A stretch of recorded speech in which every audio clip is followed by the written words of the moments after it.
बिस्मिल्लाहिर्रहमानिर्रहीम। Market price पे आप लोगों को खुश आमदीद कहता हूँ व्यूवर्स।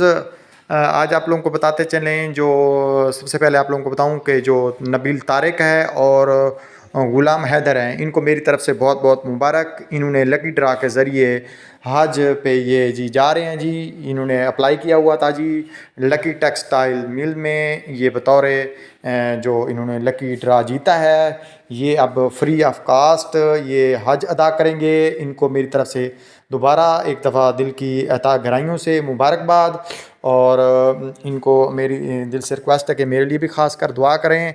और इनको आप लोगों को बताते जाएं कि ये जो हज अदा करें ये फ्री ऑफ कास्ट, ये नबील तारिक और जो ग़ुलाम हैदर हैं, ये फ्री ऑफ कास्ट ये हज की अदायगी कर रहे हैं। इन्होंने अप्लाई किया हुआ था लकी ड्रा के ज़रिए, ये जीते हैं जी। व्यूअर्स, अगर आप लोग भी चाहते हैं कोई लकी इनामी स्कीम जो आती हैं, काफ़ी सारी कंपनीज़ में भी आती हैं, काफ़ी सारी चॉइस वगैरह पे, तो आप लोग इस चैनल को सब्सक्राइब